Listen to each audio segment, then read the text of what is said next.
In this video, I'm going to show how I cut the canvas. The standard way of doing it, the most common way, is to cut the pieces out, the canvas, then the lap tear, then the demet, pad them together sort of just flat, and then take a dart out that goes right the way through. A dart here and sometimes a dart in the side. The way I do it is somewhat different from that, which I think does have advantages.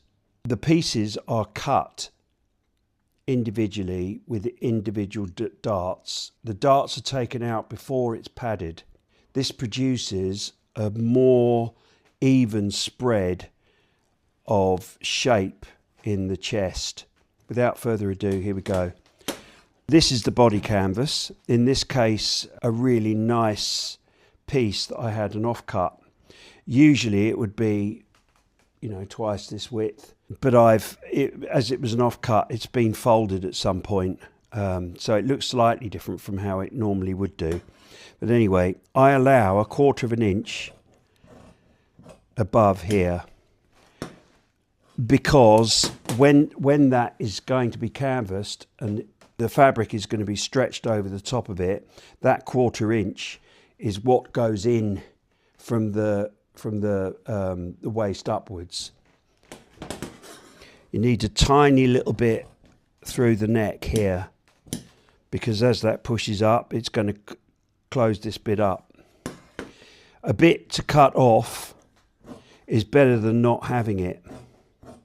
Although if you cut it too inaccurately, it's then difficult to get the canvas in the right place. I allow about 1/2 an inch here, so it's a bit to push up ease wise and a bit to cut off, just so that there's a little bit more. I come out here about 1/4 because there's going to be a dart in here, and when that closes up, there's always a little bit of a dog leg. If it's missing there, it's a little bit annoying. So having got to here, and then fold it back and put my finger on where the waist is to this dart, and then cut towards my finger like that, and then a little bit behind that, straight down.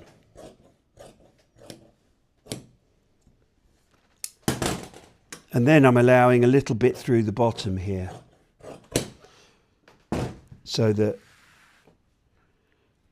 that is what's going to be taken up through, especially through here, but through the front too. Now with the coloured chalk, so I can see it, I mark where the button is, also the top of the break line, the point of the dart.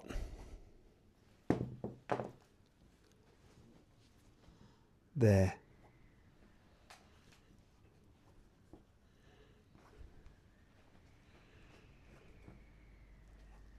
So our forepart has like a good centimetre taken through here. In this case, sometimes I have a smaller amount there and a bigger amount here. But in this case, this customer demands a dart that's like this.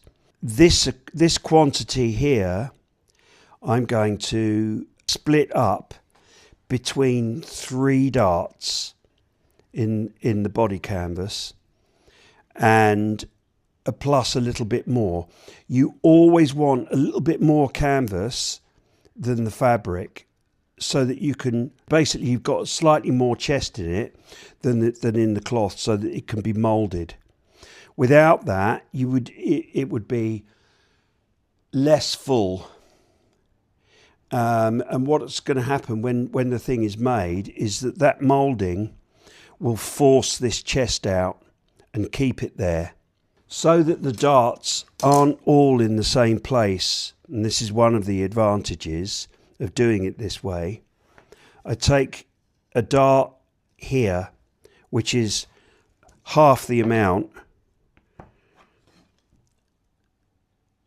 at that point. that has been taken out of this dart. Now previously I've cut the little template for this other dart, and so that this point is aiming where it should, I pass it up. It's got the amount that I've allowed on here taken into account. So I'm aiming everything into the chest here.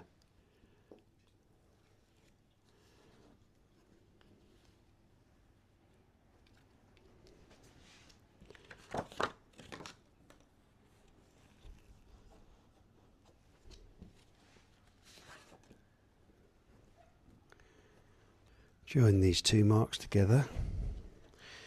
And then I'm going to take a third dart of the same amount through the gorge. So I'm taking a small quarter and a small quarter and a small quarter, which is the amount of suppression in this dart here, plus a quarter.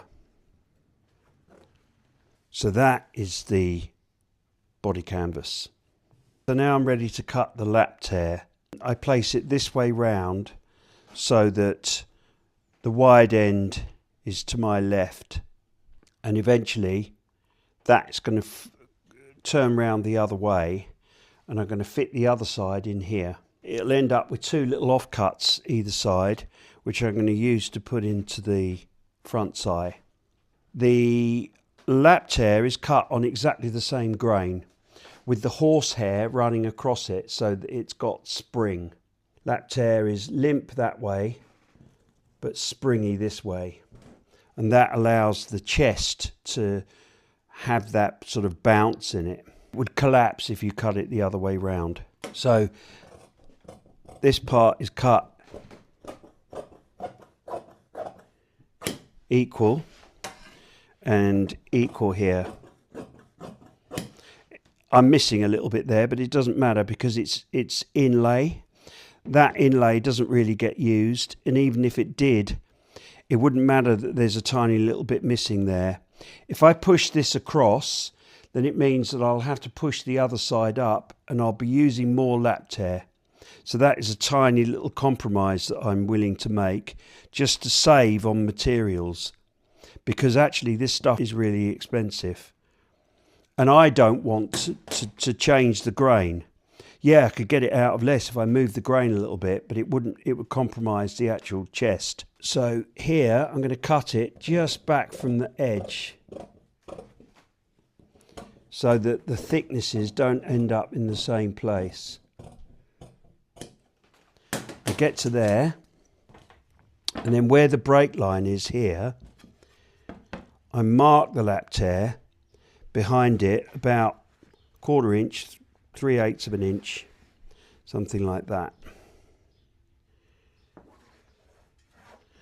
so that the lap tear is slightly behind the break line and therefore thin. You haven't got it where the lapel is going to be fouling against the lap tear when it rolls.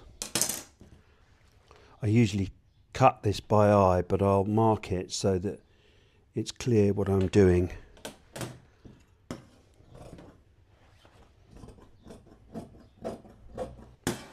So that's one side.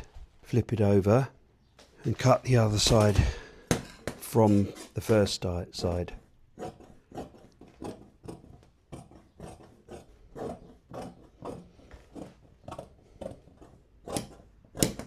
So now I'm going to cut a further piece that sits in the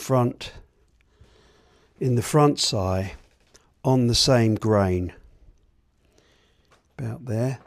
And this comes back a little further from the edge in an effort to stagger those thicknesses.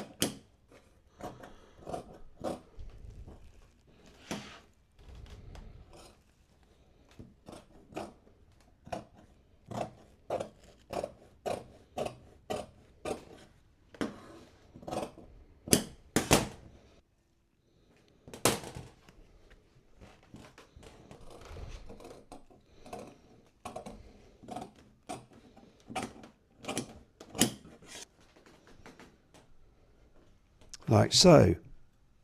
The purpose of this is to give the front side a little bit more structure. As a cutter, I'm forever sort of fiddling with the amount of drape that I've got in the front chest. Quite often I'll be straightening the coat, which means more drape here, straightening the coat and taking it in on the cut that's underneath the arm to get more of a waist shape in it by making this bigger and this smaller. So with a view to doing that in advance, this way of doing it allows you to actually get a little bit more structure in this, and when the coat is pressed off at the end, while it's hot, I will work a little bit of a memory into the horsehair that's running horizontally, and that will mean that the front drape, as tailors say, it will strike. It will just sit there and it will give a nice sharp angle into the chest and then out into the shoulder point. That's the idea of this bit. Sometimes with a really corpulent customer, I'll actually put a further layer in here, because with someone like that, I'll be looking to make actually quite a large amount of front drape to give him some visual waistline. So this is a new roll of demet. Normally this would have an angle on it and cut on the bias.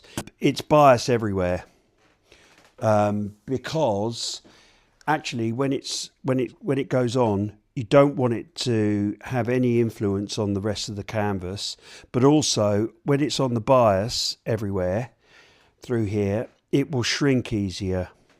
This is cut 3/8 of an inch roughly bigger all round, so that it covers it. It's the uppermost layer when padding. The effect of that is that it will ease up as you roll the canvas as it's padded.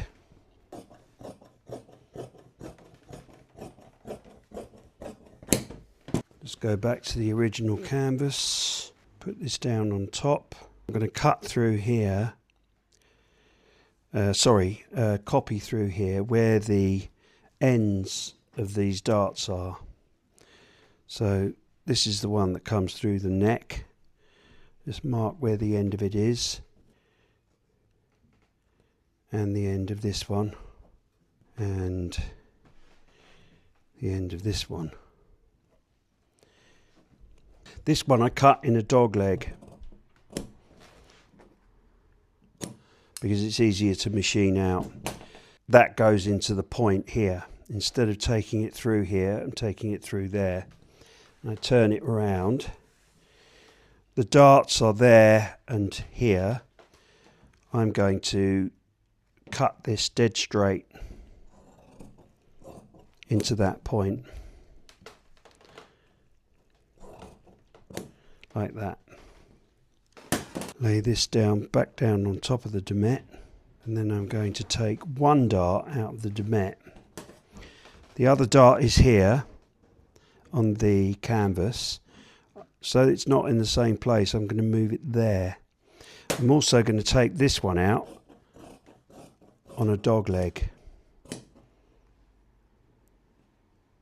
So I'm going to close out here eventually about an inch, which accounts for the suppression of all these darts. Then I'm going to cut these darts out of here. When I'm making these, they're going to be butted together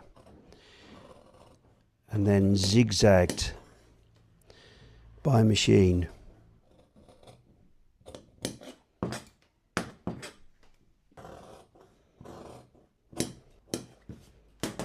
So the last part of this operation, I take a little bit out of here just to thin it in the neck, you know, so these layers are staggered.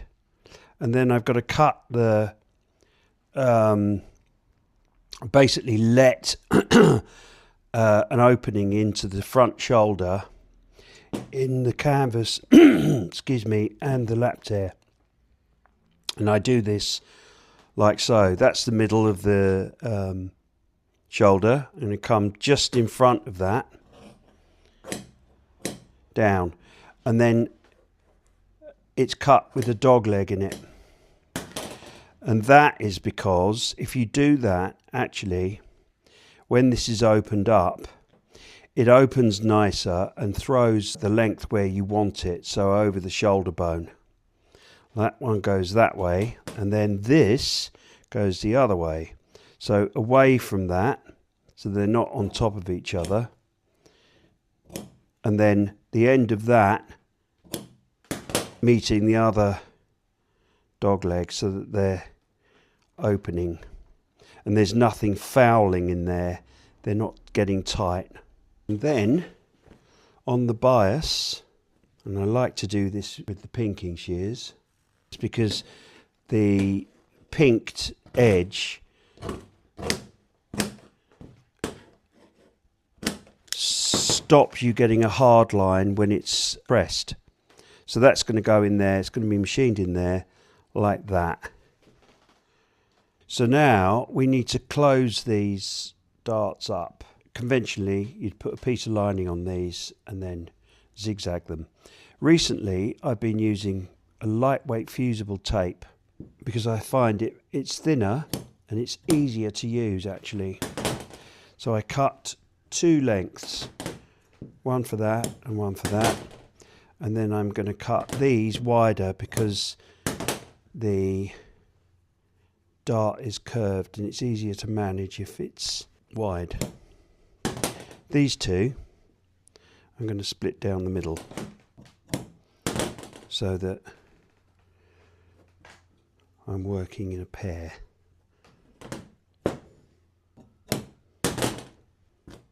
Like that. So now I'm going to butt these darts together and stick this over the top to hold it. The wooden block is here behind so that I can keep this flat. It makes it much easier. That goes on there.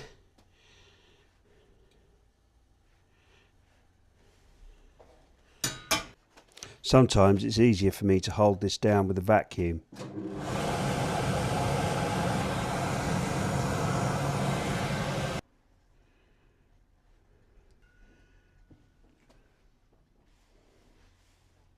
And then repeat on the other side. So specifically for this purpose, I have a zigzag machine, and this dart I'm just going to overlap it, but a little bit more that I'm taking out of the main body canvas. It's the same principle. You want a bit more in this layer so that it fills the canvas a bit easier. You don't want to under suppress it. So to close this up, it's easier to come from the center outwards, like that.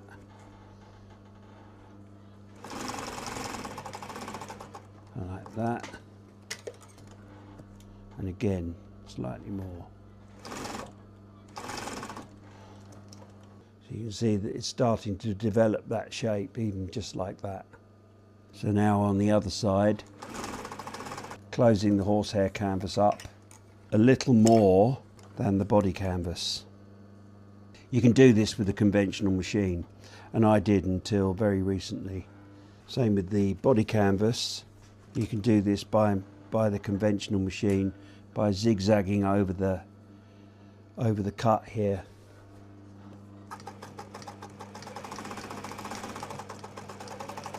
These are going to be on the inside.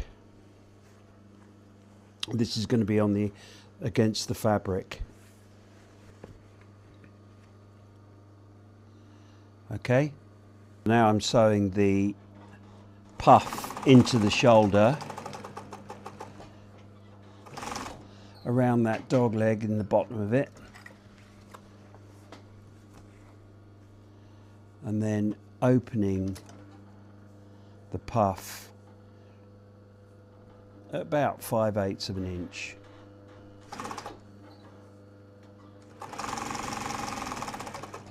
So then the last part of this process is to machine up the dog leg shaped dart in the demet. I'm closing this up here about 1 inch, which accounts for all of the darts that have been taken out of the body canvas and the horsehair. Again, you can do this with a conventional machine. I just machine it through there and it's fine, no problem. It's just a little bit cleaner and quicker doing it with the zigzag. So now just smoothing these up over before I start padding the canvas. You can see this shape appearing in the canvas gradually. So now I'm ready to put this all together. I know that I cut this exactly the same round here, so I don't need to worry about the break line. I just align this with this and it's in the right place. You see that this is about 1/4 inch back from the edge. Then that piece goes in there and is about 1/4 back from the edge, but this is exactly the same. And then over the top of that goes the lap tear. I'm going to baste this on loosely. So now I'm basting this very loosely together. The stitches need to be loose because I'm going to roll this diagonally on the bias. And these stitches, particularly when I get towards the top end, will tighten up. So they need to be long and loose. We're only roughly holding things in place so that they don't shift too much. So here it's holding those 3 layers together.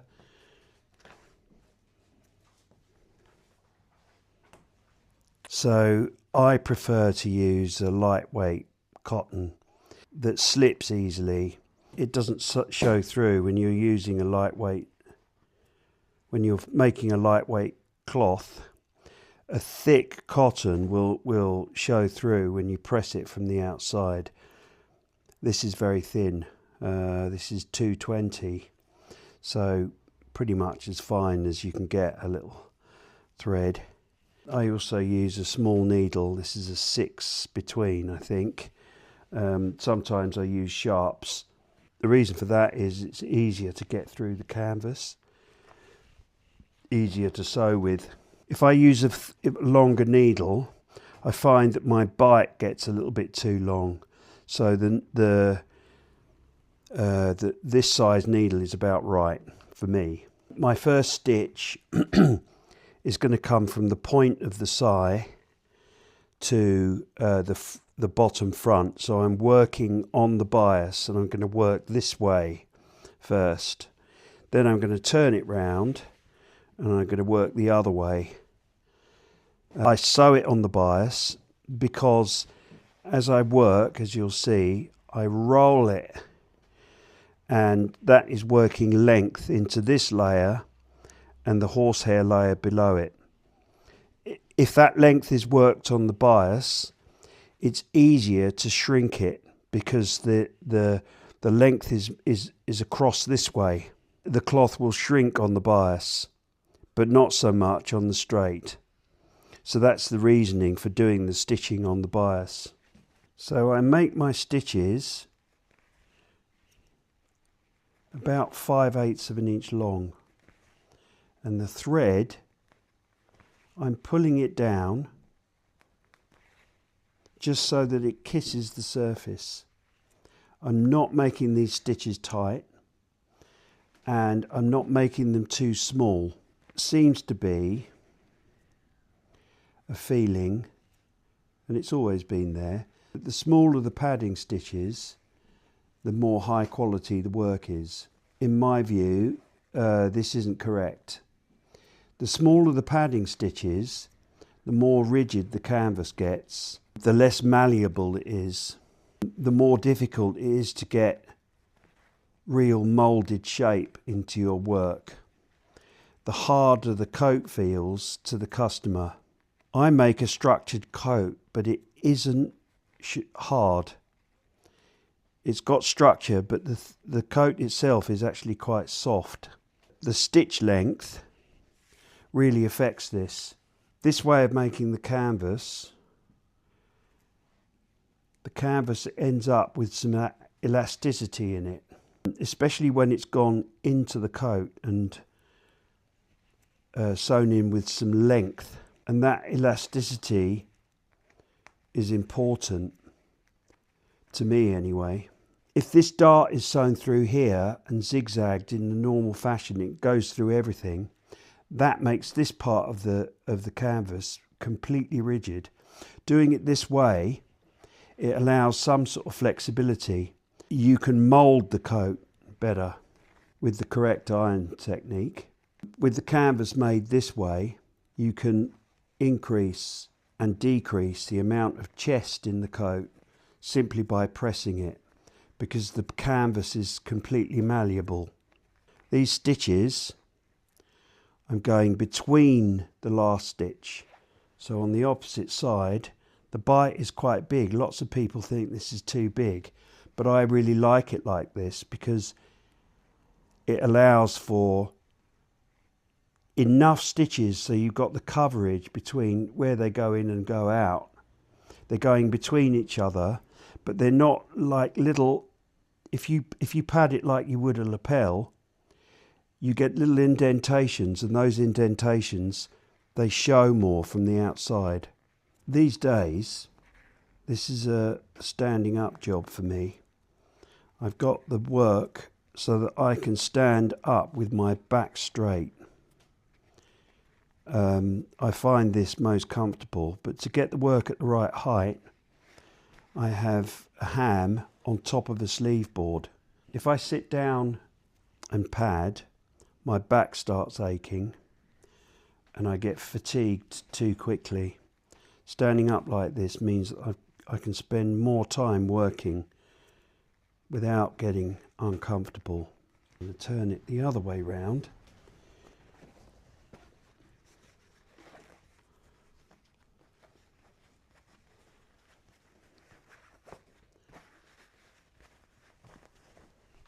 Roll it up so that I can hold it and come the other direction. I'm trying not to let the top layer, the demet, get too long, because afterwards I want to shrink it away. So I'm kind of smoothing it a little bit as I go over so that it's not getting too long. Because it's on the bias, it means it's flexible everywhere. So when it comes to pressing it, it will shrink away easily because it is on the bias, but also it won't tie the job up. At the risk of sounding like a broken record, it's very, very important that these stitches are not tight. They must just touch the fabric and no more. Because with this many stitches, and there's several hundred in each canvas, that can make the whole thing rigid if the stitches are too tight. Essentially what we're doing here is we're moulding, by manipulating these three layers together, we're moulding a shape into the canvas. And ever so slightly, those layers need to be able to move against each other just a little bit. So if the stitches are tight, that can't happen. I'm just making sure that as I pad over this bit, that the puff here is open and that I'm getting the length in there so that eventually the canvas will be long enough over the shoulder bone. Because the demet's on the bias, all of that stretches. So I've padded this so that there's length in the layers. Now when I block this, when I shrink all those layers away, when it's turned out the other way and shaped, because of those layers underneath, the canvas, which is the uppermost layer with the fabric is going to sit against here, that will be totally clean because the other layers are holding it that way. That's the point. Just trim a tiny little bit of this demet away here at the bottom. Now I'm going to trap the bottom of the canvas in with a small machine stitch so that the ends of the horsehair can't come out through the front of the coat round to about there. I won't go the whole way because once I've basted the canvas in, I may need to trim this little bit back. So if I come over here with the machine, it's a little bit too far.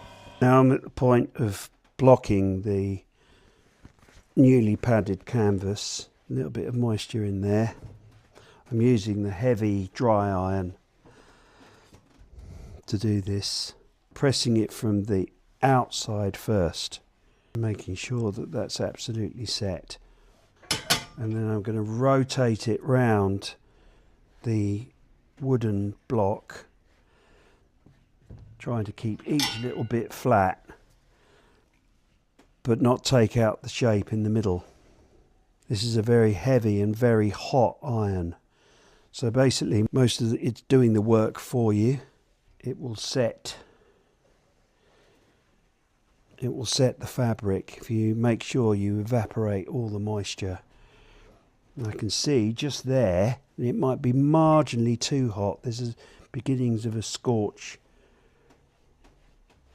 This type of iron, you've got to be really careful with it. But the hotter it is, the more effective. So there's a balance. You've just got to make sure that the combination of time spent on the cloth and the amount of moisture you use is correct. I'm looking to see the moisture coming back off the fabric in steam. Once that stops happening, then I need to stop. Not that it matters on the canvas because it's hidden. So that's the outside. Now I'm going to flip it over and work on the inside and put the shape in the canvas, perhaps a little more. So a bit more moisture on the inside. And then get the iron in there, and then I'm bending it ever so slightly. I hope you can see that. And shrinking it here. And just curving it so that I'm getting the toe of the iron in there. And you can see that with everything padded like this, the thing is very flexible.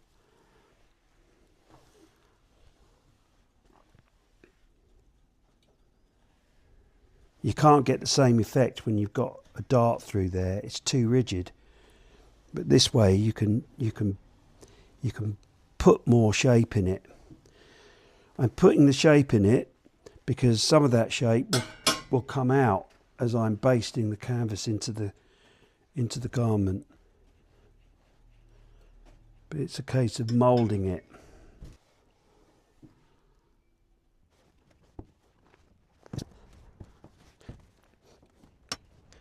Now I'm going to shrink the canvas into the waist. So I'm going to bend the front edge back and shrink it into here, like that. If I lay a straight edge on there, you can see how much that is. Maybe 1.5 inches at the bottom.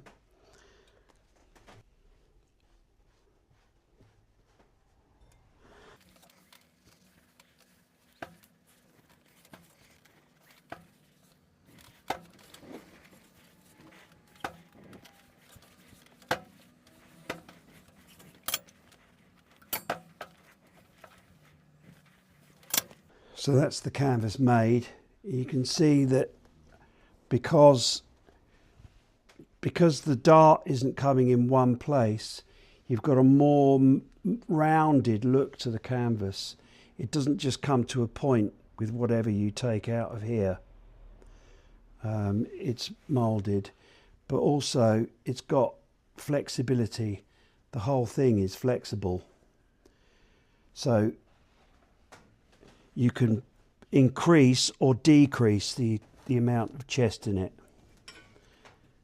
This little bit of ease or shrinking in here and down the back edge is why when I canvas the job, I'm not actually stretching the cloth over the canvas at this point, because the length is already shrunk into it. And this remains flat, but obviously I'm putting length through the whole thing when it goes into the canvas. So there's actually already length shrunk into this, and then I stretch more of the cloth over it and ease the canvas in at this point, equal across there, but it will always have more in the rear edge because of this shrinking. This shrinking won't stay in it. It will gradually, it will come back out again, but it's that keeps the front of the coat clean.